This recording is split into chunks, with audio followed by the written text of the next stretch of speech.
Subscribe करें और bell दबाएं ताकि कोई खबर रह न जाए।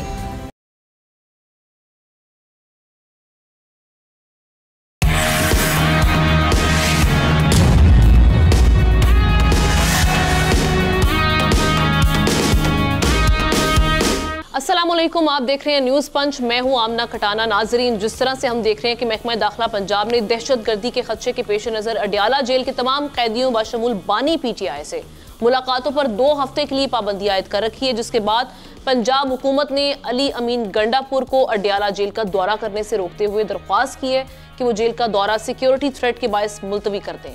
एक जानिब मुलाकातों पर पाबंदी का महकमा दाखिला पंजाब का नोटिफिकेशन तहरीक इंसाफ की जानिब से चैलेंज कर दिया गया है। इस्लामाबाद हाई कोर्ट के जस्टिस अरबाब मोहम्मद ताहिर केस की समाअत उन्होंने की। दूसरी जानिब सुपरिटेंडेंट अडियाला जेल और कमिश्नर इस्लामाबाद ने बानी PTI से जेल में मुलाकात की इजाजत देने के फैसलों के खिलाफ अलग अलग अपीलें दायर कर रखी थी, जिन पर आज इस्लामाबाद हाई कोर्ट में समाअत हुई और फैसला भी महफूज इस हवाले से कर लिया गया है।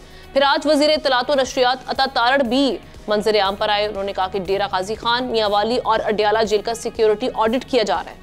PTI तर्जुमानों को जेल से पाकिस्तान को नुकसान पहुंचाने की हिदायत मिल रही है। उन्होंने कहा कि जेल मैनुअल के मुताबिक कैदी को हफ्ते में 1 मुलाकात की इजाजत है। ये कैद के दौरान कई 100 मुलाकातें कर चुके हैं। अब एक जानिब पंजाब हुकूमत थ्रेट अलर्ट्स का जवाब पेश कर रही है, दूसरी जानिब तहरीक इंसाफ मुलाकातों पर पाबंदी आयद किए जाने की तहकीकात का मुतालबा कर रही है और थ्रेट अलर्ट्स के बावजूद हुकूमत पंजाब को तनकीद का निशाना बनाया जा रहा है PTI की जानिब से। हमारे सामने सवाल ये है कि तहरीक इंसाफ का रद्द-ए-अमल और अडियाला जेल में मुलाकातों पर पाबंदी पर पंजाब हुकूमत को तनकीद का निशाना बनाना दुरुस्त है? ये सवाल मैं अपने पैनलिस्ट की जानिब रखूंगी। तारुफ में करवा देती हूँ। आज हमारे साथ पैनलिस्ट में नज़ीर लगारी साहब कराची स्टूडियो से मौजूद हैं, इस्लामाबाद स्टूडियो से एहतशामुल हक साहब हमारे साथ हैं, डॉक्टर दानिश वीडियो लिंक के जरिए हमारे साथ हैं, शहजादा जुल्फ़िकार साहब कोयटा से बजरिया वीडियो लिंक हमारे साथ मौजूद हैं। आप तमाम का बेहद शुक्रिया।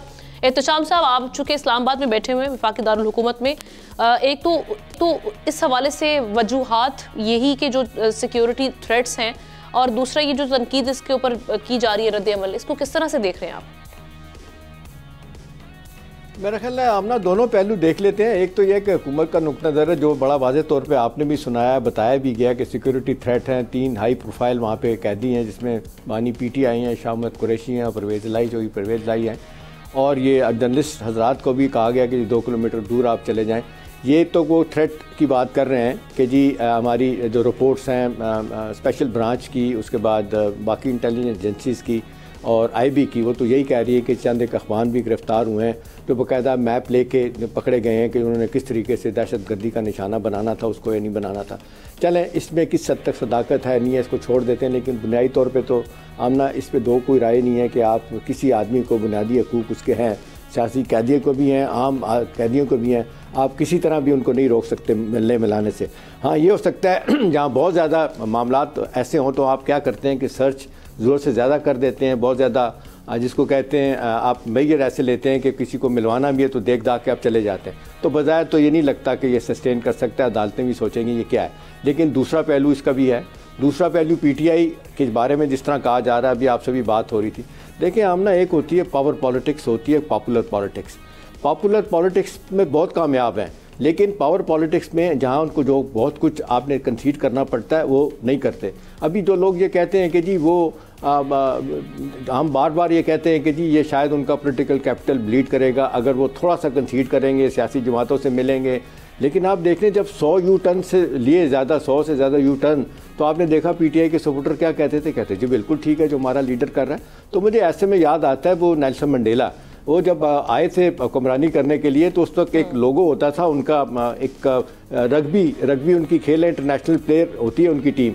उन्होंने कहा जी इस लोगो को चेंज कर देते हैं, अपार्थाइड का जिक्र है कि जी गोरे नहीं रहेंगे काले ही रहेंगे। उन्होंने कहा नथिंग डूइंग। उन्होंने कहा नहीं, उन लोगों ने कहा कि जी आप फिर अनपॉपुलर हो जाएंगे, लोग नाराज हो। उन्होंने कहा people have to listen to me, I don't have to listen to them, I am the leader, they are not my leader. तो भाई लीडर का काम है ये देखे कि अपॉर्चुनिटी कैसे बनानी है। मेरा ख्याल है ये जिस तरीके से चीज़ें ख़राब हो रही हैं उनको ठीक करने की ज़रूरत है। ये 9 मई के बाद 8 फरवरी एक अपॉर्चुनिटी मिली है, उसको ठीक करें, मामला बेहतर करें। और मेरा ख्याल है अभी भी बहुत कुछ हो सकता है क्योंकि पॉइंट ऑफ नो रिटर्न पे मुख्तदार भी नहीं जाना चाहते। आप कह रहे हैं कि बातचीत से मामला हल हो सकते हैं। डॉक्टर साहब, how would you analyse the whole situation, कैसे देख रहे हैं आप? देखिए, ये जो आपका पंजाब हुकूमत ने भी संभाला है PMLN का, अगर इसमें कोई सदाकत भी है तो क्योंकि इतनी ज़्यादा इख्तलाफात हैं PTI और PMLN में, और तो इसलिए क्योंकि कोई मेजर थ्रेट तो कि PTI के अपने जो लीडर्स हैं वो इस बात को बार बार कह रहे थे कि इमरान खान की जान को खतरा है, इमरान खान की जान को खतरा है, और सिक्योरिटी को जो है वो उनको उनकी सिक्योरिटी को महफूज बनाया जाए। तो इस सिलसिले में गवर्नमेंट अपने इक़दाम कर रही थी, और इंटेलिजेंस की रिपोर्ट रेगुलर आती है और वो बताते रहते हैं, और इस सिलसिले में बहुत सी ऐसी रिपोर्ट्स होती है जिसकी बुनियाद पर इक़दाम नाकाम भी होते हैं, लेकिन ज़्यादातर ऐसे हैं जो कि कवर कर लिए जाते हैं। लेकिन क्योंकि ख़दशात यहाँ पर एक सवाल रहेगा कि जी जनाब अभी PMLN की हुकूमत आई है और इंफॉर्मेशन मिनिस्टर्स और दूसरे इंफॉर्मेशन मिनिस्टर दोनों ही बैठकर जो है ना, ख़ास तौर पे 4 जो आपके जेल है, अडियाला, अटक, बक्कर, मियांवाली और डेरा गाजी खान, उनके ऊपर तवज्जो है, ठीक है। लेकिन सवाल ये पैदा होता है कि आप पाबंदी लगाएंगे तो फिर कानून और आइन हरकत में आता है, फिर अदालतें हरकत में आएंगी। बिल्कुल सही कहा एहतशाम साहब ने कि आप बुनियादी हकूक़ को तो नहीं है ना, किसी के मिलने को तो बंद नहीं कर सकते, आप सिक्योरिटी को ज़्यादा बेहतर बनाइए। अगर आपको अपनी सिक्योरिटी बेहतर नहीं बना सकते हैं आप लोगों को, तो कल तो सुकड़ते हुए आप फिर इस्लामाबाद के कोने तक रह जाएंगे। ये मसला थोड़ी होता है, थ्रेट्स तो हर मुल्क में होता है, हर जगह होती है और मुख्तलिफ जाविये से होती है। लेकिन जहाँ तक सवाल ये पैदा होता है कि गवर्नमेंट अगर ये तरीक़ेकार निकाले कि वो लोगों से मिलना बंद कर दे, फंडामेंटल राइट्स को रोक दे, मुलाकात को रास्ता बंद दे, ये मुनासिब नहीं है। उसको मेजर सिक्योरिटी करनी चाहिए। दूसरी तरफ PTI को इतना शोर नहीं मचाना चाहिए, क्योंकि वो खुद भी ये कह रहे हैं कि उनके जो कायद हैं उनको थ्रेट्स है और जान को खतरा है। तो अगर उनकी जान को खतरा है और हाई प्रोफाइल किस्म के लोग वहाँ पे मौजूद हैं, जिनमें दूसरों के नाम कुरैशी साहब हैं और आपके पास वो जो चौधरी साहब हैं, तो ऐसी सूरत हाल में उनको मौके की नज़ाकत का भी देखना चाहिए कि वाकई अगर इसमें कोई सदाकत है और ये थ्रेट्स जो है वो जेन्युइन है और माजी में पहले भी जो है वो जेलों पे हमले हुए हैं, तो इस तरीके से चीज़ों को उनको पॉजिटिव वे में लिखना चाहिए, पॉजिटिव वे में लेना चाहिए। लेकिन अगेन डॉक्टर साहब, जिस तरह से हम देख रहे हैं कि ट्रस्ट डेफिसिट है PTI का, जी लिमिटेड लोगों को जो है उनका नाम ले ले, वो इजाजत ले ले। ये नहीं है कि पूरी एक टूल जारी हो ऐसे हालात में कि जनाब जिसमें जाहिर है खदशात पैदा हो। तो लगारे साहब, चूंकि एक ट्रस्ट डेफिसिट भी है PTI का अपने ओपोनेंट्स पे, वो मामले की नज़ाकत को शायद समझे भी, और लेकिन साथ ही साथ उनको ये भी है कि शायद ये एक सिचुएशन क्रिएट की जा रही है। तो आप क्या समझते हैं, सारी सिचुएशन को आप कैसे देख रहे हैं, और कैसे पंजाब हुकूमत को भी टैकल करना चाहिए, जहाँ पे हम देख रहे हैं सिक्योरिटी थ्रेट्स भी हैं, फिर एक बेसिक राइट भी है मुलाकातों वाला। बुनियादी तौर पर तहफ़्फ़ुज़ फराहम करना हुकूमत की जिम्मेदारी है, और हुकूमत ये जिम्मेदारी से फरार अख्तियार नहीं कर सकती। और दूसरी बात ये, जो बेसिक राइट्स हैं किसी भी शख्स के, उनका तहफ़्फ़ुज़ भी हुकूमत की जिम्मेदारी है। ऐसा नहीं है कि वो कहे कि जनाब अच्छा हम उनके बुनियादी हकूक़ को सलब कर लेते हैं और हम इनको सिक्योरिटी फराहम करते हैं। अगर उनकी मुलाकातें करना जो है वो उनका बेसिक राइट है।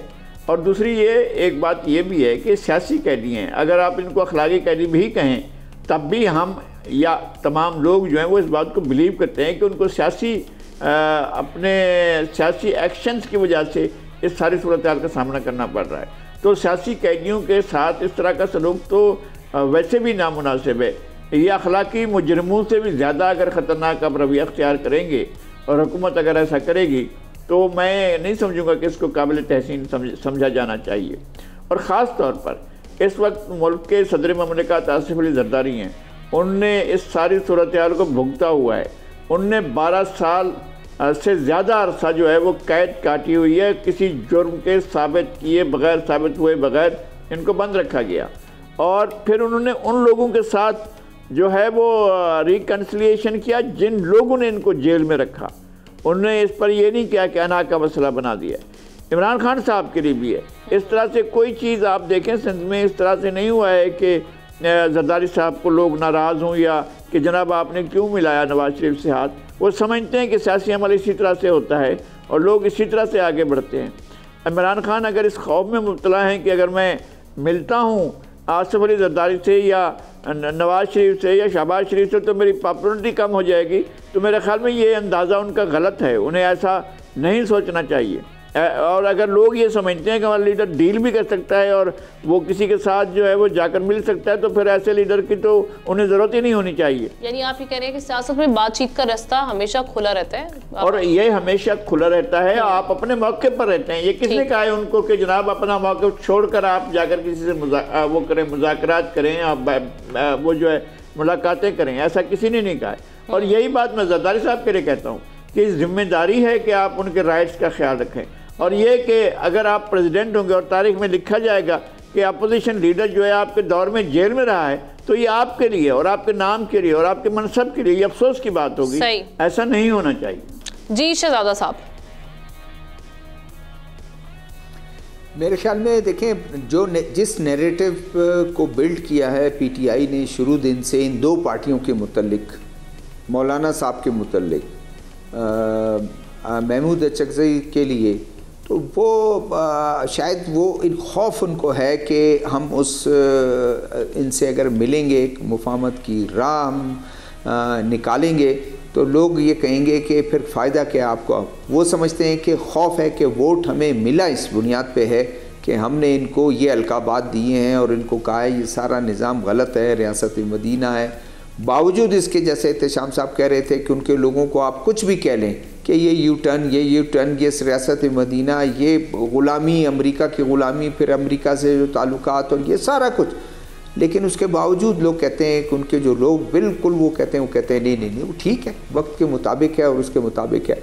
अब बात आती है सिक्योरिटी की। बिल्कुल गवर्नमेंट को सिक्योरिटी अपने खुद उनकी ज़िम्मेदारी है हुकूमत की, और इनको भी ताउन करना चाहिए। अगर उनके लीडर को अल्लाह ना करे कोई ऐसा वाक़या हो जाता है, फिर उसके बाद वो कहेंगे हुकूमत इन्वॉल्व है, हुकूमत ने ये कुछ करवाया है। इसी रश में, इसी जम गफ़ीर में ये चाहते हैं कि 100 बंदे मुलाकात करें, 200 मुलाकात करें। अभी शायद एक वो भी आया है, एक फिगर भी आए हैं कि कितने लोगों ने मुलाकातें की और किस तरह की है। तो ये भी और लास्ट बात मेरी आमना, जहाँ बदनीयती हो, जहाँ वैसे ही पहले ही कोई किसी से एक उनकी वो मिलती ना हो, तो फिर वो दोनों तरफ से कोई चीज़ें भी ना हल हो सकेगा, न चीज़ें आगे जाएंगी। तो ठीक है, आप हमारे तमाम पैनलिस्ट पर का इससे टेक आ चुका है। एक और अहम मामला हम देख रहे हैं, जो कमीशन ने वज़ीर आला खैबर पख्तूनख्वा अली अमीन गंडापुर को असासे छुपाने पर नाअहली केस में तलब कर लिया और उन्हें 26 मार्च को डिस्ट्रिक्ट इलेक्शन कमिश्नर के सामने पेश होने के लिए नोटिस जारी कर दिया गया, जिससे वज़ीर आला केपी के गिर्द घेरा तंग होता अब दिखाई दे रहा है। सवाल हमारे सामने ये कि वज़ीर आला केपी का मुस्तकबिल क्या होने जा रहा है और नाअहली केस अली अमीन गंडापुर के लिए किस हद तक मुश्किलात पैदा कर सकता है। इस सवाल का जवाब डॉक्टर साहब आपसे मैं आगाज करूंगी, कैसे देख रहे हैं? आप बुरा न मानिएगा, मैं एक बात कहूँ, इतना छोटा सा केस है, उसको आप इतने अहम प्रोग्राम में पंच मामले में ले रही हैं। डिस्ट्रिक्ट लेवल पर उनको बुलाया गया है, अली अमीन गंडापुर को एक शिकायत दाखिल की गई है और इस तरह की हज़ारों शिकायतें मौजूद होती हैं। अभी ये केस इलेक्शन कमीशन नहीं देख रहा है, ये डिस्ट्रिक्ट लेवल पर एक कंप्लेन पहुंची है और अली अमीन गंडापुर जाहिर है कि इस वक्त वज़ीर आला हैं, इसलिए उनकी थोड़ी सी अहमियत बढ़ गई है इस केस की। वरना माजी में ऐसे कई केसेस हैं जो आए हैं डिस्ट्रिक्ट लेवल पर और वहीं डिस्पोज हो गए हैं। जब उसको बताया गया है, उनका वकील ही आ जाता है, वो तो खुद भी नहीं आते, नोटिस होता है तो वो चले जाते हैं वकील, और वकील जाके बता देते हैं नहीं जी उन्होंने जो कंप्लेन की है उसका ये नहीं है, बल्कि इसके साथ ये चीज़ें हैं और इसके साथ ये चीज़ें हैं, और फिर डिस्ट्रिक्ट लेवल पर ही बहुत से केसेस जो हैं वो निपटा दिए जाते हैं। तो मेरा ख्याल है आपके इस अहम तरीन प्रोग्राम में बहुत अहम सर, लेकिन अभी हालात जो बने हुए हैं उनमें हम कुछ भी, मेरा अपना पॉइंट ऑफ व्यू है, आप जो चाहें करें, बोलना है हम तो बोल देंगे, लेकिन मेरा कहने का मतलब है बड़े ज़बरदस्त आज टॉपिक्स हो सकते थे। खासतौर पे आप देख रही हैं कि पाकिस्तान की इकोनॉमी के हवाले से बड़ा ज़बरदस्त और हाई प्रोफाइल उन्होंने डिमांड की है और उसकी एक बड़ी अहम मीटिंग भी हुई है 12। तो मेरा कहने का मतलब ये है कि कोई ये इतनी बड़ी बात अभी नहीं है। और दूसरी बात ये है कि अगर फ़र्ज़ कीजिए ये केस डिस्ट्रिक्ट लेवल पर वो अपना जस्टिफिकेशन देंगे और अगर वो सेटिस्फाई नहीं कर सके डिस्ट्रिक्ट को, तो फिर ये चला जाएगा इलेक्शन कमीशन पे, फिर इसकी इंक्वायरी होती है। माजी में हमने देखा था, इस सिलसिले में बहुत सारे केसेस हैं। I totally regard your opinion doctor साहब, आपकी बात अपनी जगह पर, लेकिन जिस तरह से अभी हम सिचुएशन देख रहे हैं एहतशाम साहब, कहीं ना कहीं अली अमीन गंडापुर साहब के बारे में जब उनको चीफ मिनिस्टर नॉमिनेट किया गया था पीटीआई की जानिब से, तो ये मामला थे कि एक ऐसी शख्सियत जो थोड़ी सी जो जिन्हें हार्ड लाइनर कहा जाता है उनको सामने लाना ये आगे जाके मुश्किलात हो सकती हैं। कहीं ना कहीं ये इंटरलिंक है ये मामला जो अभी हम देख रहे हैं कि अली अमीन गंडापुर साहब पे एक केस भी बन रहा है, आगे जाके वो वज़ीर आला रहेंगे नहीं रहेंगे, ये ऐसा हो सकता है कुछ? देखिए, हम ना जिस तरह की डिफाइंस पुट अप कर रहे हैं उससे तो ज़ाहिर है मरकज़ और सूबे में इख्तलाफात बढ़ सकते हैं और इनके दरमियान जिसको कहना चाहिए टेंशन बहुत ज़्यादा भी हो सकती है। अभी आप इसके अलावा ये तो 735 जिसको कहते हैं उसकी है कनाल की जगह जिसके बारे में कहा जाता है मिस डिक्लेरेशन की थी, जगह उन्हीं की है और मोहम्मद आसिफ साहब से उन्होंने लैंड क्रूज़र गाड़ी ले ली थी और उसके बाद अब उन्होंने इसको शो नहीं किया तो उसमें मिस डिक्लेरेशन में आ गए, जिसको लेके उनके जो सूबाई उनके थे मुखालिफ उम्मीदवार के वो केस लेके चले गए। एक ये पहलू और दूसरा पहलू उनका ये है कि जिस अंदाज से आपने देखने कि उन्होंने फेडरल गवर्नमेंट को कह दिया कि मौजूदा चीफ सेक्रेटरी जो वहाँ पे मौजूदा उसको हटाया जाए और एडिशनल चीफ सेक्रेटरी वहाँ पे शाह वली शाह हैं उनको लगाया जाए। अब देखें, आईनी और कानूनी तौर पे आमना होता यह है कि आप सूबे का चीफ मिनिस्टर 3 चीफ मिनिस्टर के नाम भेजता है प्राइम मिनिस्टर के पास, प्राइम मिनिस्टर की फिर मर्जी होती है तीनों में से किसी एक को लगाते। उन्होंने एक ही भेजा और उन्होंने कहा कि इसी को लगाया जाए। तो देखें ना, ये तो फिर सीधी सी बात है, तसादम टकराव। अब जाहिर है इसी सारे कॉन्टेक्स्ट में आप देख लें कि आज मिलने भी गए तो नहीं मिलने दिया गया, फिर और बहुत सारे मसाइल हैं। देखें, असल पीटीआई को समझना चाहिए जो मेरी नज़र में जहाँ वो गलती करते हैं कि जरदारी साहब का हदफ पीटीआई नहीं है, इमरान खान नहीं है, वो नवाज शरीफ है। वो भूलते नहीं है जो नवाज शरीफ ने उनके साथ किया, 2-3 दफ़ा किया, लिहाजा वो उनको हटाना चाहते हैं। और वो बड़ा बेहतरीन मौका था जब पीटीआई के लोग जा रहे थे मिलने के लिए और एक किस्म की पीटीआई अपना पीपल्स पार्टी ने भी कहा था आके मिल के बैठते हैं, लेकिन ज़ाहिर है उन्होंने उसको नुकसान किया अपना। फॉर द टाइम बिंग वो दूर हट गए पीटीआई के लोग। मेरा अपना ख्याल है कि ये हार्ड लाइनर जो है ना, ये जब तक साथ रहेंगे ये मुसीबत बनेगी। आज बाय द वे डॉन का एडिटोरियल भी इसी पे लिखा हुआ है, वो भी यही कह रहे हैं कि भाई ये जो आप कल्ट फॉलोइंग आपकी बन रही है, आप तसादम करने जा रहे हैं, इससे आपका नुकसान होगा। आप सियासी जमातों से बातचीत करें, आप रास्ता खोलें, आपको एक बहुत बड़ा जिसको ब्रेक थ्रू मिला है ये 8 फरवरी का, इसको ज़ाया मत करें। लेकिन मुझे लगता है ये ज़ाया कर देंगे। सिर्फ एक ही बात है कि मेरी बात मानी जाए, जिद हटदर्मी, इसका तो नतीजा आपको पता है बड़ा मुश्किल से निकलता है। तो बेहतर यह है कि अपना स्टांस चेंज करें। जी, यानी कुछ चीज़ों पे गिव अप करना पड़ेगा। ठीक वाले से टेक आ चुका है, बाकी पैनलिस्ट का भी टेक लेंगे इस सवाल से मुतालिक। एक ब्रेक का वक्त हुआ चाहता है।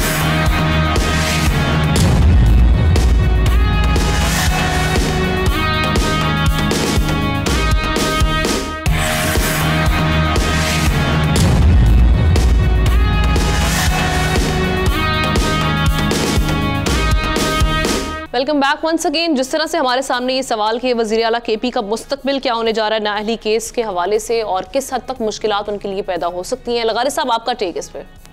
मैं बहुत सी चीज़ें जो होती हैं बाद दफ़ा मामूलात से हट कर होती हैं तो लगता है कि सम ठीक नहीं रही है।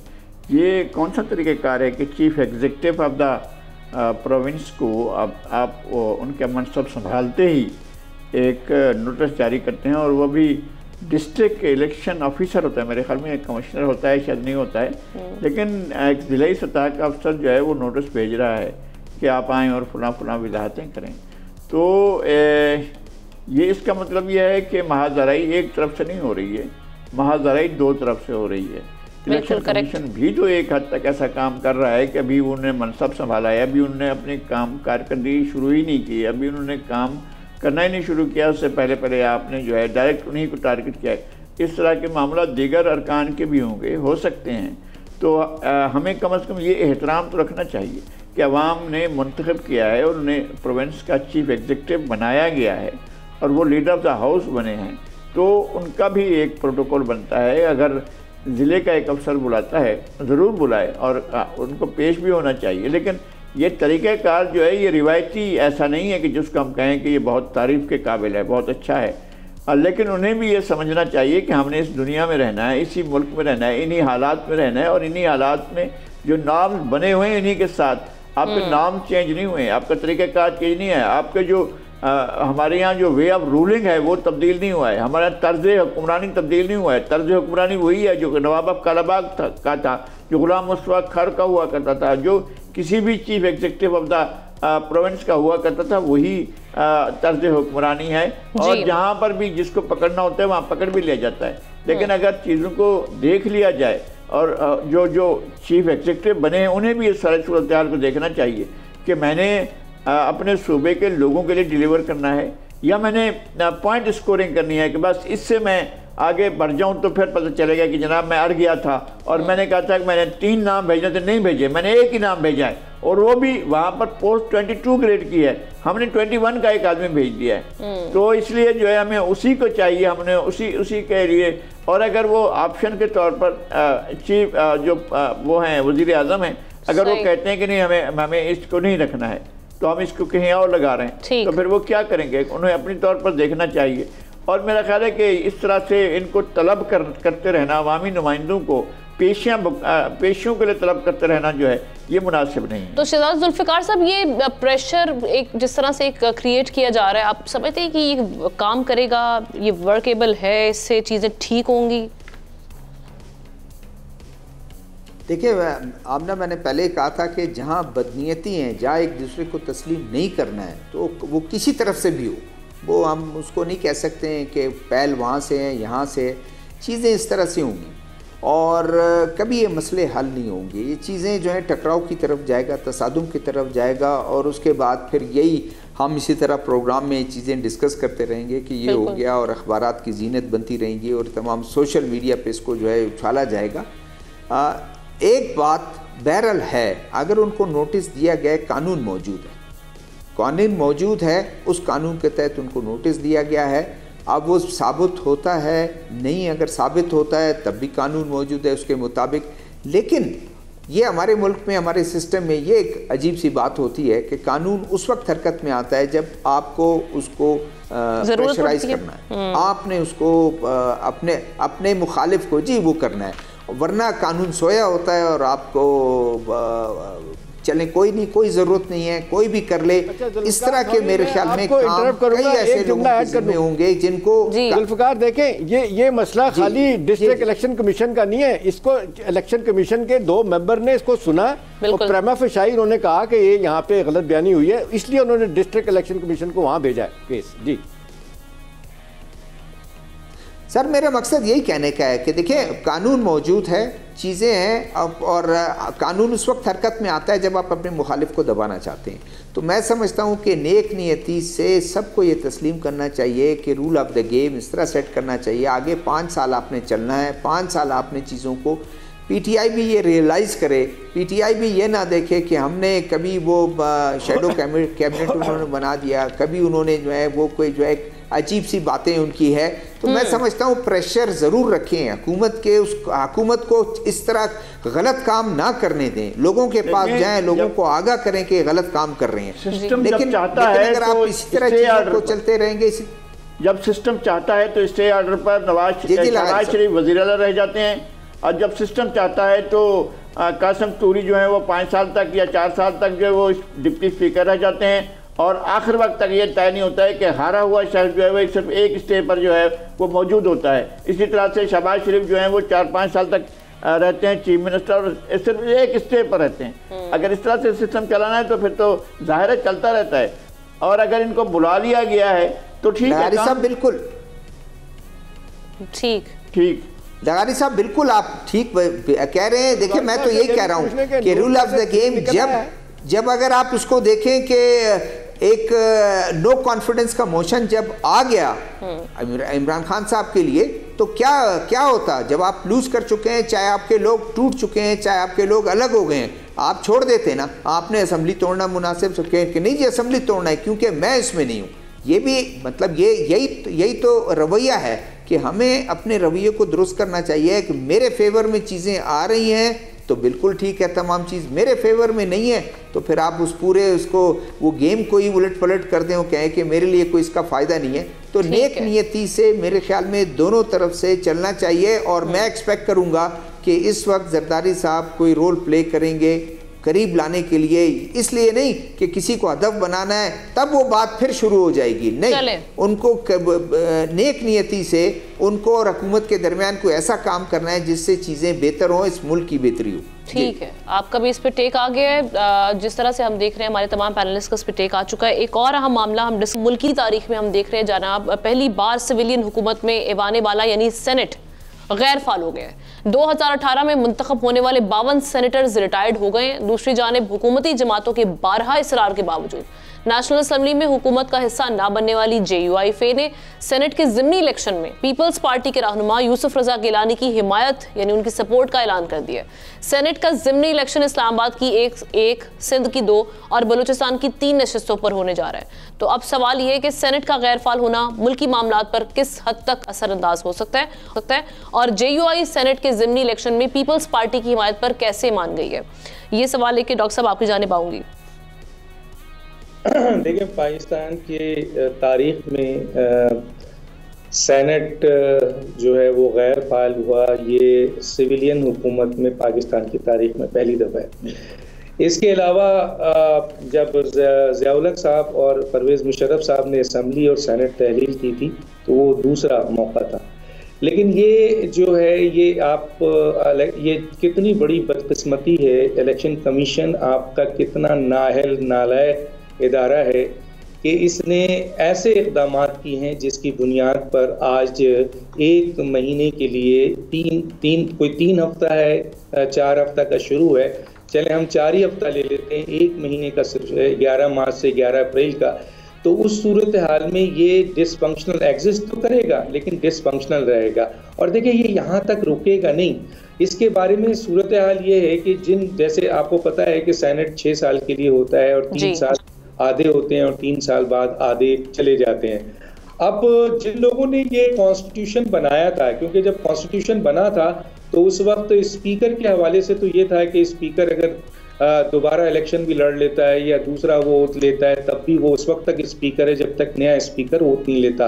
लेकिन चेयरमैन सेनेट के लिए ऐसा नहीं है, कोई ऐसा कानून नहीं है कोई, क्योंकि बनाने वालों ने ये बनाया था कि जी जब ये सेनेट मुकम्मल होगी और उसका इलेक्शन यानी हल्फ लेंगे तो जब वो जाएंगे, जैसे 11 मार्च को जा रहे हैं तो 12 मार्च को वो चेयरमैन सेनेट या सेनेट जो हल्फ लिए हुए होते हैं उनका ऐलान हो जाता है। तो ये सूरत हाल क्यों पैदा हुई? ये इसलिए पैदा हुई कि इस इलेक्शन कमीशन ने जब 5 साल इस आपके जनरल इलेक्शंस को 6 साल कर दिया तो जाहिर है कि ये बहुत बड़ी नालायकी थी जिसका रिजल्ट सामने आया है कि पाकिस्तान में सिविलियन हुकूमत में पहली दफ़ा सेनेट जो है वो डिसफंक्शनल है। अच्छा, यहाँ तक ये नहीं है कि ये पहली दफ़ा होगा, अब जब ये जो 3 साल वाले आगे जाएंगे तो उनको भी तकरीबन 1 महीने का गैप मिलेगा और उस वक्त भी वो सेनेट जो है वो डिसफंक्शनल हो जाएगी। तो सवाल ये है कि इसका तरीक़ेकार क्या है। अब सर जोड़ के बैठे हैं बेचारे पार्लियामेंटेरियन बहुत सारे लोग और वो ये सोच रहे हैं कि इसका क्या है। इसका वाहिद हल ये है कि इस पे जाहिर है कि कानून साजी की जाएगी और 1 महीने का जो गैप हो रहा है उसको रिकवर किया जाए। ये कितनी बड़ी बदकिस्मती है, ये कितनी बड़ी नाअहलियत है, ये कितनी बड़ी नालायकी है कि इलेक्शन कमीशन, क्योंकि इसकी नालायकियां तो एक लंबी नालायकियां हैं जिसको कोर्ट ने भी बताया है। और अब ये सूरत हाल हो गई है कि जनाब आपका सेनेट जो है इन्होंने डिसफंक्शनल कर दिया। सही, तारीख में पहली दफा हुआ है। जी शहजाद जुल्फिकार साहब।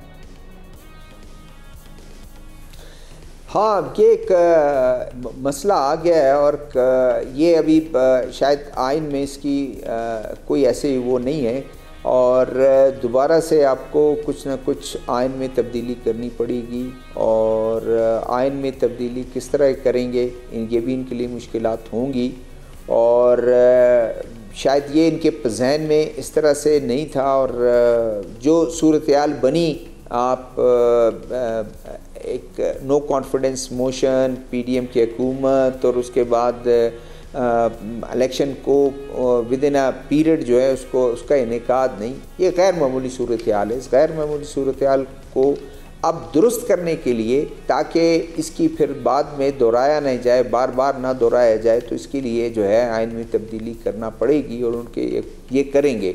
सही। इसके अलावा आयन एक डिसफंक्शनल होना एक अपर हाउस का, ये भी एक वाकई एक सीरियस मसला है। जी ठीक है लगारी साहब, देखें सूरत हाल जो पैदा हुई है वो इस लिहाज से भी अफसोसनाक है ना कि नवंबर में जो इलेक्शन होने थे वो आपने फरवरी में कराए, तो इतनी ताक़त से इलेक्शन हुए हैं तो उसके असरात भी बनने थे, इसलिए कि वरना तो ये मार्च में आपका इदारा जो है वो उसका तसलसल न टूटता और उसके जो चेयरमैन और डिप्टी चेयरमैन हैं वो यहाँ से फारिग ना हो चुके होते अगर वो इलेक्शन बर वक्त होते, वो नहीं हो सके। अच्छा, उसके ना होने में भी एक मजबूरी थी कि जब आपके इंतखाबी फहरिस्तें और आपकी वोटर लिस्टें जो हैं उनको बनना था और इंतखाबी हलकों को अगर उनको रिकॉन्स्टिट्यूट होना था या उनमें अमेंडमेंट्स होनी थी, तो उसके बाद ये सूरत हाल हुई कि आपको ये ताख़ीर हुई, वो भी आइन में उसकी भी आपको जाना पड़ेगा और वैलिडेशन लेना पड़ेगा सर इस बात का कि आपने इलेक्शन ताख़ीर से कराए, इस बात के लिए कि भी आपका सेनेट का जो इदारा है वो डिसफंक्शनल हुआ है, आपको जाकर आइन से इसकी रहनुमाई लेनी पड़ेगी, आइन में इसको एडजस्ट करना पड़ेगा और आप आइन की जाकर इसको वैलिडेशन देना पड़ेगा। अगर आप न करेंगे तो ये एक खला मौजूद रहेगा और एक मसले के तौर पर ये मौजूद रहेगा। फिर ये क्या हमारे जो हाउसेज हैं, जो हमारे ऐवान हैं, जो हमारी कौमी असम्बली है या सेनेट है, क्या उनका ये काम रह गया है कि माजी में जो गलतियाँ हुई उन्हीं को वैलिडेट करते रहें? जब जनरल आ जाए इक़्तिदार संभाल दें तो आप उनके किए कराए को वैलिडेट करते रहें। जो ज़ियाउल हक ने कहा जी ठीक है हम ओके कर रहे हैं, जो कुछ किया ठीक किया, और फिर जो जनरल मुशर्रफ ने किया ठीक है जी, जो उसने किया वो ठीक किया। अच्छा जी, जो कुछ किया है इन्होंने 18 महीने में आने वालों ने जो कुछ किया और आइन और इलेक्शन में ताख़ीर हुई, जो कुछ किया ठीक किया, अब आगे बढ़ें। तो इस तरह से अगर आप आगे बढ़ते रहेंगे तो इस तरह की रुकावटें भी आती रहेंगी। हमें आइन के उसके रूह के मुताबिक उसका एहतराम करना चाहिए और उसके मुताबिक चलना चाहिए। ये जो तरीकाकार अख्तियार किया गया था उसके बारे में पहले सोच लिया जाना चाहिए था। ठीक है एहतशाम साहब, एक तो यही सवाल और दूसरे सवाल का ये हिस्सा भी कि पीपल्स पार्टी को सपोर्ट कैसे कर रही है JUI, जब उन्होंने इनएक्टिव रहने का वहाँ पे डिसीजन लिया था कि हम नेशनल असम्बली में इनएक्टिव रहेंगे, तो यहाँ पे कैसे होगी सपोर्ट? ये इसका जवाब मैं आपको देता हूँ। हमारे यहाँ सहूलतों की पॉलिटिक्स है कि आप किस वक्त मेरी हमायत करेंगे, मैं आपकी किसकी हमायत करूँगा। अब इस वक्त JUI की लड़ाई है वो PMLN से ज़्यादा है और पीपल्स पार्टी से कम है, लिहाजा वो एक विंडो ऑफ अपॉर्चुनिटी रखना चाहते हैं। जरदारी साहब अब जाके वहाँ बैठ गए सदर हाउस में, और ये जो बातें हो रही है कि 2 साल की हुकूमत है, 1.5 साल की हुकूमत है, टाइम पूरा करेगी कि नहीं, इससे वो फ़ायदा उठाएंगे आगे चल के, क्योंकि मौलाना साहब पार्लिमानी सियासत से थोड़ी देर के लिए जो आउट हैं वो अपने आप को रेलेवेंट करना चाहते हैं। अभी इस सवाल पे आ जाए, सेनेट का मामला बड़ा सीरियस है। देखिए गैर फाल होना 3 हफ्तों के लिए, इस दौरान अगर कोई फ़र्ज़ करे national assembly important bill pass करना चाहती है, सेनेट को भेजती है, सेनेट 3 हफ्ते के लिए गैर फाल है, तो क्या होगा? वो बिल सदर के पास नहीं जाएगा, अगर भेजा जाएगा वो वापस आ जाएगा। सिर्फ एक मनी बिल होता है ऐसा है कि जिसमें जिसको कहते हैं पावर होती है कौमी असम्बली की, कि वो वहाँ पास हो सकता है, अदरवाइज़ नहीं हो सकता। बाय द वे पिछले हफ्ते मुलाकात की थी, एक सारी पार्लिमानी पार्टियां इकट्ठी हुई थी, लीडर्स इकट्ठे हुए थे, इसहाक डार साहब ने मीटिंग चेयर की थी कि किसी तरीके से ये एक्सटेंशन दे दी जाए 1-2 हफ्तों की चेयरमैन सेनेट को, लेकिन वो भी काम नहीं हुआ। उसके बाद आपने देखा रिज़ाइन करके तो सूबाई असम्बली का उन्होंने वहाँ पे जाके अपना हल्फ ले लिया बलोचिस्तान में। तो ये बड़ी सीरियस सूरत हाल है, और ये लगारी साहब ने सही कहा कि ये सारी जो जड़ है ना फसाद का वो बनी कि हमने जब इलेक्शन को डिले किया। जब इलेक्शन तो ये किया तो जो मार्च में इलेक्शन होने थे सेनेट के वो अप्रैल में चले गए, और फिर दूसरा ये कि हमारा ये सुखड़ता चला जा रही है। 100 मेंबर का हाउस था, आप 4 मेंबर जो फाटा से फॉर्म फाटा से आते थे वो चले गए, 96 रह गए। तो उस लिहाज से एक सिग्नल जो है ना, ठीक है हुकूमत साजी होती रहेगी, लेकिन एक बड़ा सिग्नल बड़ा अहम जाता है कि ये अपर हाउस पाकिस्तान का जो है ना गैर फाल हो गया। अब ये जिस तरह बेशुमार हम देखते हैं कि बातें होती हैं, चलती रहती हैं, बाद में जाके उनको अनडू करने की कोशिश की जाती है तो मसाइल मुश्किलात होते हैं। अल्लाह करे ऐसा ना हो। PTI के दौर में तो आपने देखा सदर साहब बैठे थे, पाकिस्तान की तारीख में आमना सबसे ज़्यादा ऑर्डिनेंस उन्होंने जारी किए थे। होपफुली ये काम जरदारी साहब ने पहले भी नहीं किया था, अब भी नहीं करेंगे। और मेरा अपना ख्याल है इन सारे चीज़ों की, क्योंकि जो मर्जी आप कहें कि आइन और कानून के हवाले से तो पीपल्स पार्टी का बड़ा स्ट्रॉन्ग नुक्ता नज़र है जिस पे वो कायम रहते हैं। मेरा ख्याल है जब जाके बैठ जाएंगे, बल्कि बैठना शुरू हो गए, तो मेरा ख्याल है वो हालात को ठीक करने की कोशिश करेंगे जरदारी साहब। जी चलें, let's hope for the good. Thank you so much, आप सबका बहुत बहुत शुक्रिया, अपने प्रिय अदा करूंगी। इसके साथ ही आज के प्रोग्राम का वक्त खत्म हुआ चाहता है। कल आपसे मुलाकात होती है। अल्लाह हाफिज।